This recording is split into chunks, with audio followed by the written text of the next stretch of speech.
Hi guys and welcome back to the channel. Today I've got two replays in the Polish Tier 8 Premium Medium Tank, the CS-52 Lis. Now this is a tank that I don't think I've actually featured on the channel since I did the tank review for it. And yeah, it's a tank that is pretty decent. Now, it's a tank that is slightly different from the actual Tech Tree Tier 8. Personally, I think the Tech Tree Tier 8 is better, but I know there's a lot of people that like this tank more over it.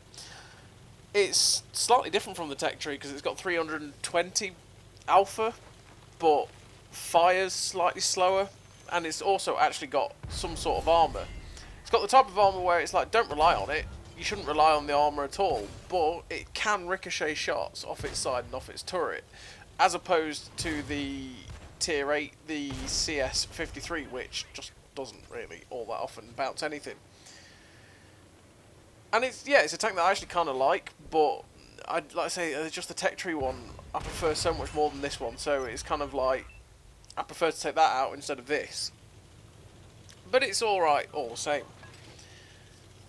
In this game we are on Cliff, and we've taken the aggressive bold position. We managed to shut down the little pest, and now we're just going to see if we can get any shots out along the north, because usually obviously when you go to this position there's something there and you can get shots at people across, but they seem to have got across quite quickly, and maybe not also not a lot got here.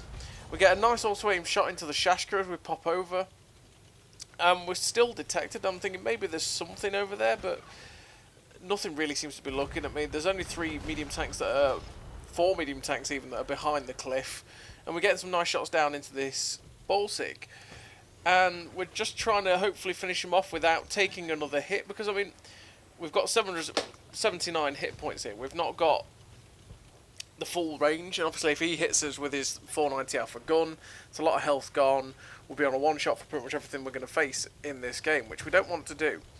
So I decided, you know what, instead of poking over and risking my hit points here, we're going to go over to this side of the cliff and hopefully get some shots at the guys that are YOLOing out from behind the cliff and attacking our heavy tank.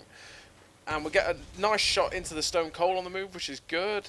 We're going to try and move up onto this ridgeline here so we can get better shots at them. And I was thinking of pulling into the bush, but I never quite made it. We're going to get a shot towards the Ragnarok. Unfortunately, we miss him. I'm thinking, what can I do here to make it so I can keep getting shots at them? Well, we'll pull into this bush here, because if we pull into this bush, the likelihood of getting spotted is, well, less. Pretty much. So if we use this bush, we can keep hidden, use our good camo that we've got on this tank. It's pretty decent, and then that way we can keep putting shots into these guys without getting spotted. Unfortunately though, we keep missing shots at this Ragnarok, which is really unfortunate.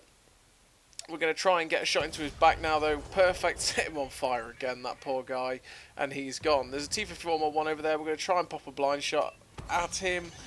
The 7.6 second reload that this CS-52 Lis has does feel relatively long, especially when you are used to the CS-53 with how fast that thing fires. I mean, that fires every 6 seconds, you know. It's rapid. And so the 1.6 extra seconds on this reload does feel that little bit worse. And plus you're losing that amount of reload for only 20 damage extra, which is just something you got to factor in, but it is what it is. We get a nice shot into the T-54 mod 1 there as he was coming across, hopefully trying to see if we can bait a shot off, and we did, and we get a nice shot straight into his turret front. And now we've got this T-44 in front of us. He's going to be easier to pen than the T-54 mod 1 was, and we're just going to keep bobbing up and down on the ridgeline in the hope that we don't get hit by him. He's unfortunately for us just behind that rock. The food bug that is now gone, thankfully, made our gun jerk before we were going to shoot him in the side of the turret. We unfortunately missed the shot on the medium that came off the hill, but we got a nice shot into the upper plate of the T-44. I want to shut this T-44 down, but I've got to be wary of the stone cold. He gets spotted. We fire at him, but the shell just loops over the top of him, unfortunately. The T-44 is now, well, I say now, he pulled out, which meant it would have been easier to shoot him, but it is what it is. He's actually hiding behind the house now, though, which makes it harder for me to shoot but if we just moved up a little bit, we could probably get a shot around the house. But again, I don't want to pull up any further than I have, because that stone cold up there will two-tap me, and I'll probably get ended.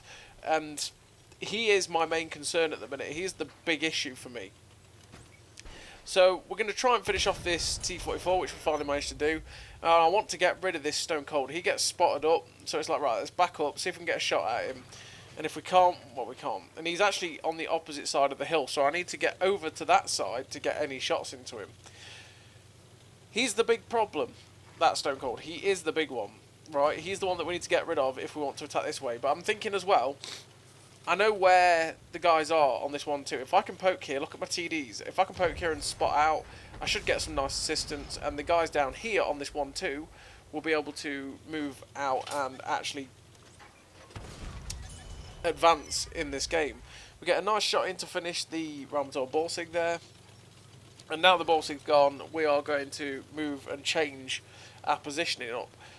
And that's in the hope that, well, to be fair, if we went down the 1-2, we're probably going to get shut down by the TDs that are over there, because there's still 4 TDs left. They're all going to be in between the houses or around their base.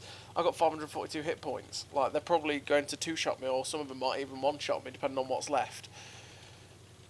One of the TDs gets spotted up at B2, and like I say, I'm still thinking that stone cold. That stone cold needs to go. He gets spotted up. He backs into position, we can shoot him, and we finish him off. Now we know where everyone else is, which is nice. And I do get detected there, which is making me go, ooh, don't want to do that, because whatever it is might hurt me, and we don't want that at all. But now we're unspotted, we're going to change and move around. What I want to try and do is get to about C56, in the hope that I can get shots into the rear of this TD that's sat at D2. And whatever's with him, because I'm thinking the heavy tank might be with him on that corner, and if I can do that I can get hull down over here, stay safe from everything else, and hopefully get some free damage. Now we get spotted by the SU-130PM as we're moving up.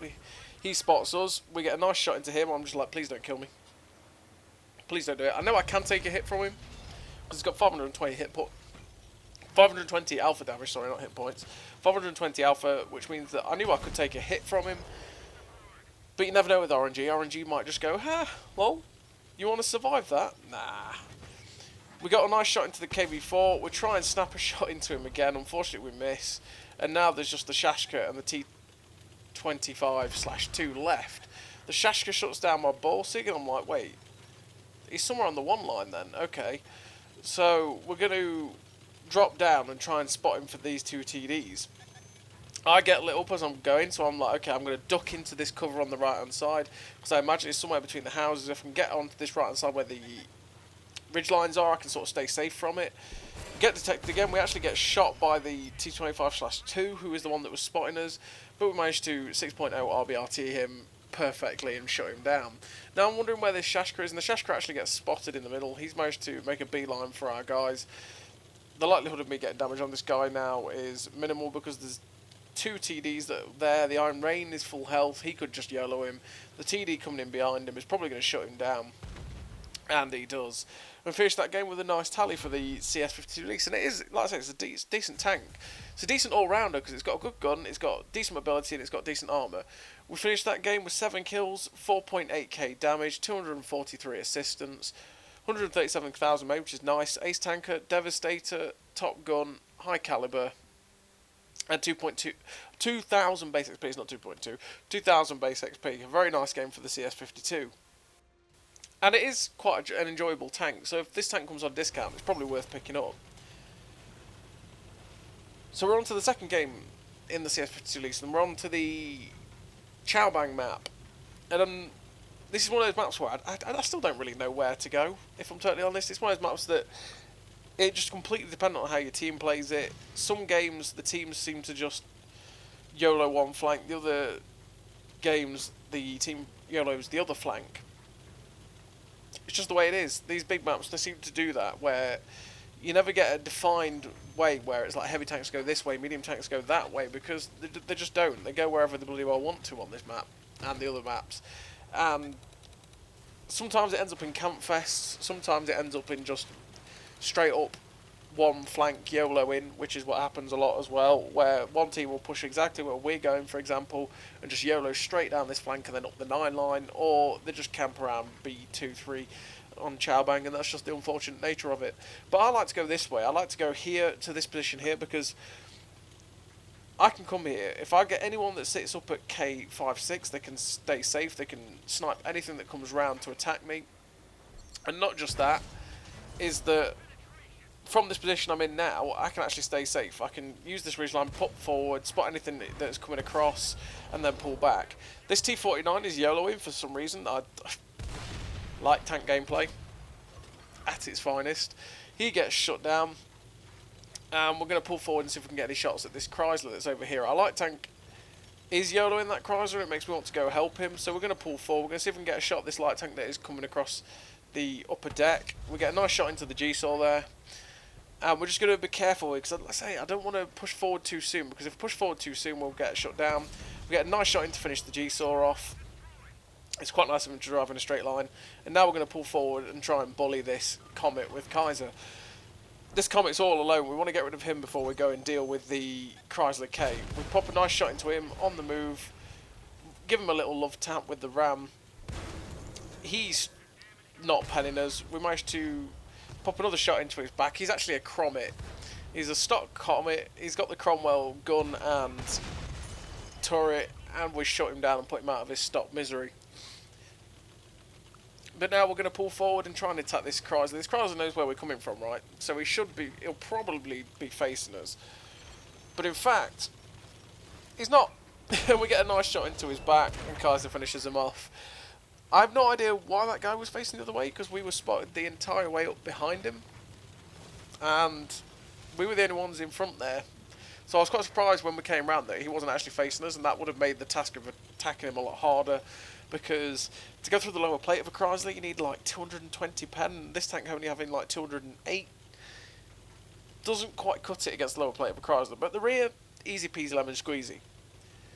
So now we're going to move forward and try and get some more damage off, because we're still pretty healthy. There's only a couple of their tanks left, so we're just going to YOLO after this heavy tank here. We get a nice shot on the move. He's get blacked by Artie. We're probably going to finish off this Kang Tiger on the move, finish him off, and we're just going to keep progressing and moving forward. Because we know where most of the team probably is. That if they're going to be anywhere, they're going to be camping at B67, or they're going to have pushed across to where this heavy tank is spotted at D2, and they're going to be across there. So the hope is we can get over there and get some shots into the rear of them and try and sort of cause that distraction to help our team out, because our team is starting to die on that one line, and if we can sort of distract them, get them to turn around and come back, then they'll be drawing into a crossfire and it'll be difficult for them to get out of it. But we've got these guys cold, we've got some shots into the back of them, and they are doomed. There's only 3 heavy tanks left. Like I say, we know where they are. There's the 2 at D2, and the other one is probably over there somewhere. So they're both one-shots as well, which makes it easier for me, because most of the time I should one-shot them. I should put that out there. Most of the time I should one-shot them. So I'm just going to be aggressive and brazen here. We're going to finish off the T-29, pull back behind the ridgeline, and wait for the reload to go in, and then we're going to get a nice shot again into the back of the IS. We'll finish him off, and there is the last tank alive. It's actually a medium tank. It's the CS-52, which is the tier 7 in this Polish medium line. Get a nice shot into him on the move, because 6.0, and hopefully we'll get another one in. We activate food to make our reload better and our accuracy just that little bit better, because that's what food does. And then we are going to finish him off. And we finish that game with another nice tally for the CS-52 on Ciao Bang, which isn't the best map in the universe for any tier 8 tank, but made the best of it. We've got the mobility for it. Finished that game with 6 kills, 4.5k damage, 1867 base XP, 351 assistance, 214,000 credits as well. Ace tanker, sniper, top gun, high caliber. Yeah, nice game for the CS-52 Lis. It's a pretty damn solid tank, and it's pretty damn enjoyable. It's always probably worth picking up on discount, and it's just a great crew trainer for the Polish line. So as always, everybody, thank you very much for watching. I'll see you next time.